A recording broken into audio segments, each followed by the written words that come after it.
3장 1절을 찾겠습니다. 3장 1절.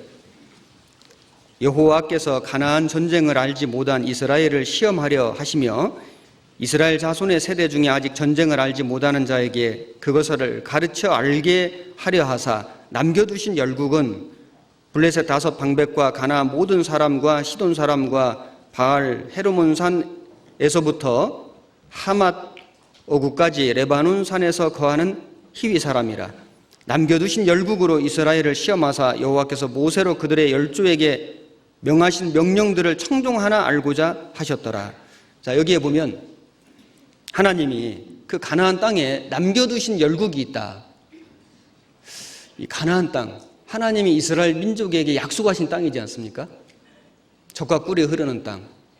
그 하나님이 그 약속하신 소망의 땅인데 언뜻 생각하면은 가나안에 들어가면은 기쁨과 즐거움만 있어야 될 것 같은데 가보니까 악한, 아주 사악한 우상 숭배하는 7 족속이 살고 있는 겁니다.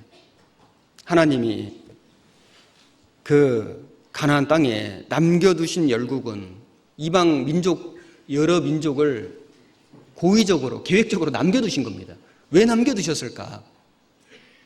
남겨두신 이유, 첫 번째는 시험하려 하시며, 그 1절에 이스라엘을 시험하려 하시며 4절에도 남겨두신 열국으로 이스라엘을 시험하사, 시험하려고, 그래서 하나님의 명령을 청종하나 알고자 하셨더라.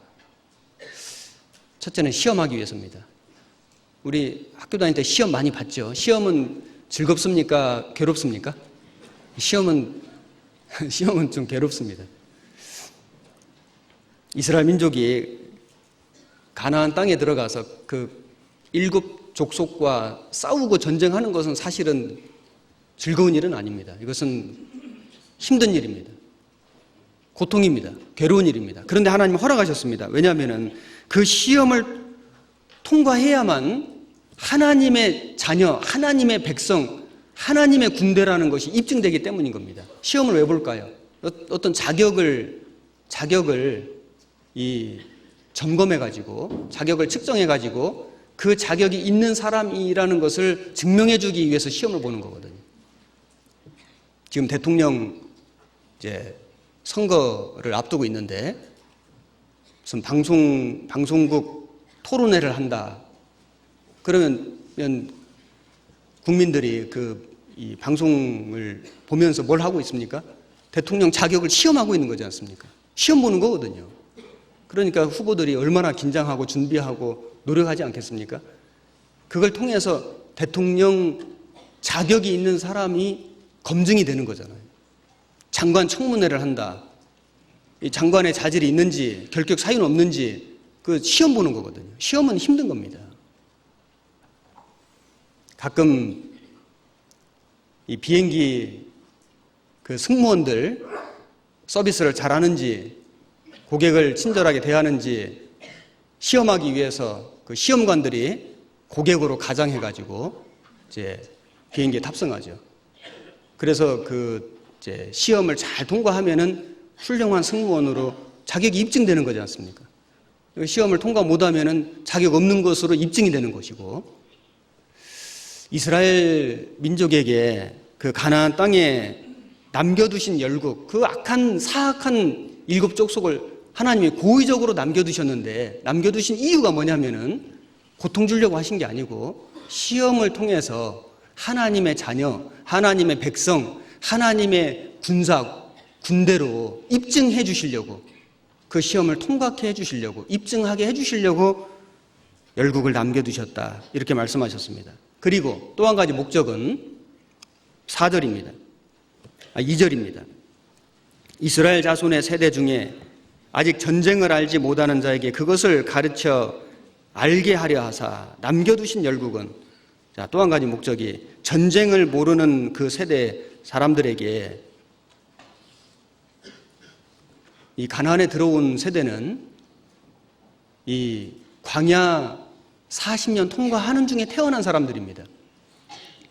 그 사람들에게 그것을 가르쳐 알게 하려 하사 전쟁을 가르쳐 주시려고, 전쟁하는 방법을요,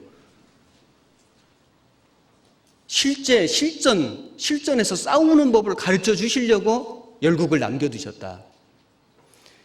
군인이 될 수 있는 것은 실제 전쟁이 났을 때 그 전투에서 살아남고 적을 이기고 승리하게 하기 위해서 군인이 되는 것이죠. 군인이 그냥 되는 것이 아니고 군인은 가면은 계속 훈련입니다. 자기 맡은 어떤 분야에 대해서 계속 연습하고 계속 훈련하고 그래야만 실제 상황이 됐을 때 그 능력을 발휘할 수 있기 때문인 겁니다. 학생들이 학교에서 공부를 잘했지만은 회사에 취업하면은 실무 교육을 받습니다. 현장 실습을 또 다시 하고, 왜냐하면은 실제 경험이 없으니까, 실전 경험이 없으니까 다시 또 교육을 받고 훈련을 받듯이 이스라엘 민족이 하나님에 대해서 많은 것을 배웠지만은 실제 그 하나님의 그 백성답게, 하나님의 그 군사답게, 군대답게 살아가기 위해서는 실제적인 전쟁을 겪어야 되는 겁니다. 그래서 남겨두신 열국이 있다. 이것은 구원받은 그리스도인들에게도 마찬가지입니다. 우리는 구원을 받았고 하나님 자녀가 됐고 하나님 백성이 되었는데요. 하나님 군대지요, 교회는. 하나님이 이 세상에다가 싸움거리를 남겨놓으신 겁니다. 우리는 무엇과 싸울까요? 우리 육신과 싸우고 세상과도 싸우고 마귀와도 싸우고요. 육신이 없어진 게 아니잖아요. 남겨두셨습니다. 세상도 그대로 있고 마귀도 그대로 있습니다. 하나님 왜 남겨두셨을까요? 우리를 고생시키시려고 한 게 아니고 우리 믿음을 시험해서 통과케 해서 이 믿음을 입증시켜 주시려고, 그리고 실제 싸움을 통해서 우리의 믿음을 더욱 견고케 아주 담대하게 만들어 주시려고 이 세상에 남겨두신 것이 있다는 겁니다. 이스라엘 백성들은 크게 두 가지 싸움을 싸웠는데, 우선은 광야 40년 지나오는 동안에 아말렉하고 싸웠습니다. 아말렉은 육신의 그림자죠. 르비딤에서 아말렉과 싸운 거 아시죠? 광야를 통과하면서 아말렉과 싸웠습니다. 그리고 요단강을 건너가지고 가나안 땅 들어와서 7 족속하고 싸웠거든요. 이것은 이제 본격적인 기업과 영광을 얻기 위한 영적 싸움입니다. 밖에 있는 적들과의 싸움이죠. 구원받은 그리스도인들은 사실은 이제 구원을 받자마자 이 두 가지 싸움을 동시에 싸우게 됩니다. 우리는 구원을 받으면 육신과의 싸움을 싸우게 되고 세상과의 싸움을 싸우게 되고 마귀와의 싸움도 싸우게 되고 우리는 동시에 모든 싸움을 이제 다 싸우게 됩니다. 육신이 있잖아요, 육신. 우리가 구원을 받고 나서 처음에는 이제는 내가 구원받고 하나님 자녀가 되었으니까 이제 나쁜 생각도 안 올라오고 이제 미워하는 마음도 안 생기고 죄도 안 짓고 살 것 같은데 실제 살아보면 불가능하잖아요.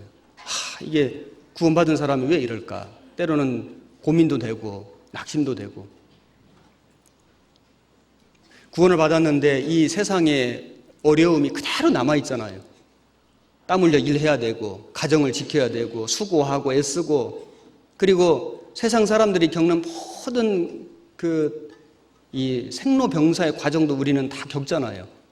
늙어가고 몸이 아프고 병들고 그리스도인도 죽습니다. 복음을 전하는 과정 속에서 욕을 먹고 핍박을 받고 믿음 지키는 과정 속에서 얼마나 많은 눈물과 수고와 슬픔이 있습니까? 하나님이 왜 구원받은 그리스도인들에게 이런 것을 남겨두셨을까? 우리를 시험하시고 우리 믿음을 굳건케 하기 위해서인 겁니다. 로마서 8장에 보면은 육신을 쫓는 자는 육신의 일을, 영을 쫓는 자는 영의 일을 생각하나니 육신의 생각은 사망이요 영의 생각은 생명과 평안이니라. 육신을 쫓을 것이냐, 영을 쫓을 것이냐, 우리는 선택해야 되죠. 육신의 생각은 하나님과 원수가 되나니 이는 하나님의 법에 굴복지 아니할 뿐 아니라 할 수도 없습니다. 육신에 있는 자들은 하나님을 기쁘시게 할 수 없느니라. 우리가 육신을 쫓는다면은 사망이고 기쁨이 없죠. 계속 사사기와 같은 시대를 살아가는 겁니다. 영을 쫓는다면은 승리하고 정복하고 이기고 기쁨이 있습니다. 여호수아 같은 성경을 살아가게 됩니다. 하나님이 우리에게 싸울 거리를 남겨두신 것이 있는 겁니다. 골로새서 3장을 찾겠습니다. 골로새서 3장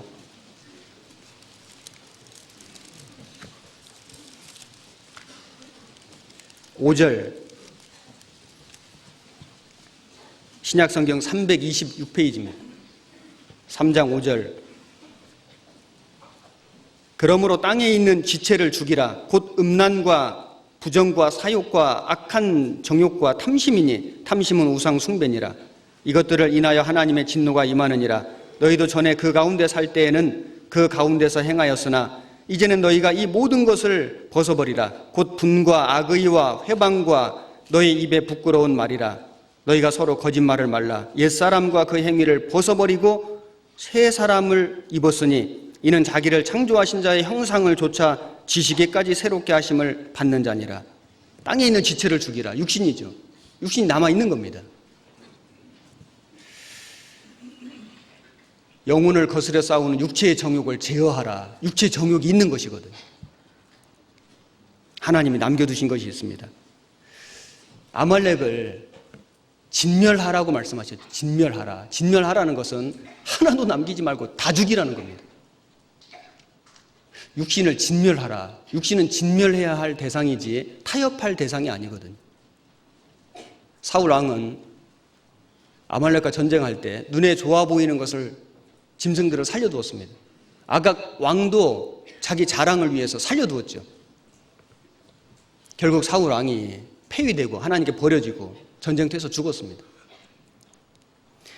우리 육신은, 하나님이 남겨두신 육신은 위해 줄 것이 아니고 타협하고 살려줄 것이 아니고 진멸하라, 죽이라고 말씀하셨습니다. 왜 그럴까요? 육신을 쫓아가면은, 육신과 타협하면은, 육신에게 지면은 자기 믿음을 못 지키기 때문에 자기 믿음이 무너집니다. 육신에게 져서 믿음에서 멀어진 사람이 많이 있습니다. 육신에게 지면은 내 주변에 있는 사람을 무너뜨립니다. 내가 육신대로 살아가면은 내 주변 사람들에게 영향을 미칩니다. 가족들에게도 영향을 미치고 주변의 형제 자매들에게도 영향을 미칩니다. 내가 육신대로 살아가면은 하나님의 역사가 일어나질 않습니다. 하나님의 일이 무너집니다. 그래서 우리는 육신대로 살 수 없습니다. 아말렉을 진멸하라. 육신의 이 싸움, 그 육신과의 그 전쟁에서 이기지 못하는 사람은 더 큰 싸움, 더 큰 전쟁터에 나갈 수가 없습니다. 말하자면 세상과 싸울 수가 없습니다. 마귀와도 싸울 수가 없습니다. 왜냐하면 자기 육신과의 싸움에 붙잡혀 있기 때문에 어떻게 하면 술 끊을까? 어떻게 하면 담배 끊을까? 어떻게 하면 노름 끊을까? 어떻게 하면 욕 안 하고? 어떻게 하면 주일날 교회 가고? 어떻게 하면 말씀 읽고? 아주 기본적인 자기 이 육신의 그 죄에서 해방되지 않은, 항상 거기에 잡혀 있는 사람은, 자기 믿음 하나를 올바로 온전히 지키지 못하는 사람은 세상과 싸울 수가 없습니다. 세상에 마귀의 올무에 잡혀있는 영혼을 위해서 기도할 수가 없습니다. 가서 건질 수가 없습니다. 어떤 사람은 불행하게도 구원을 받고 평생 자기와의 싸움, 그 아말렉과의 싸움, 그 육신과의 싸움에만 싸우다가 일생을 마칠 수도 있습니다. 한 번도 제대로 세상 전쟁터에 나가보지도 못하고 마귀와는 한 번도 싸워볼 생각도 하지 못하고 자기 육신 죄 문제 가지고 씨름하다가 일생을 마친다면 얼마나 참 불행한 일 아니겠습니까? 광야 40년을 지나는 동안에 아말렉과 싸워 이기고 가나안 땅에 들어와서 7 족속과 싸워서 이겨야 되는 겁니다. 이것이 하나님 뜻입니다. 우리는 구원을 받고 나서 육신과의 싸움에서 싸워서 이기고 세상과 마귀와의 싸움에서도 싸워 이겨야 됩니다. 그것이 하나님 뜻입니다. 그걸 위해서 남겨두신 열국을 남겨두셨다고, 계획적으로요. 우리의 기업과 영광을 위해서 하나님이 허락해 놓으신 겁니다. 에베소서 1장에 보면은 구속 곧 죄 사함으로 말미암는 구원, 에베소 1장은 구원 말씀하셨죠. 에베소서 4장에 가면은 옛사람을 벗고 새 사람을 입으라. 6장에 가면은 마귀의 계계를 대적하기 위하여 하나님의 전신갑주를 입으라. 점진적으로 이 신앙이 성장돼 간다는 걸 알 수 있죠. 구원을 받고 자기와의 싸움에 싸워서 이기고 그 다음에 마귀와의 싸움을 싸워서 이기는 겁니다. 우리 신앙이 이런 모습으로 발전해 가야 됩니다.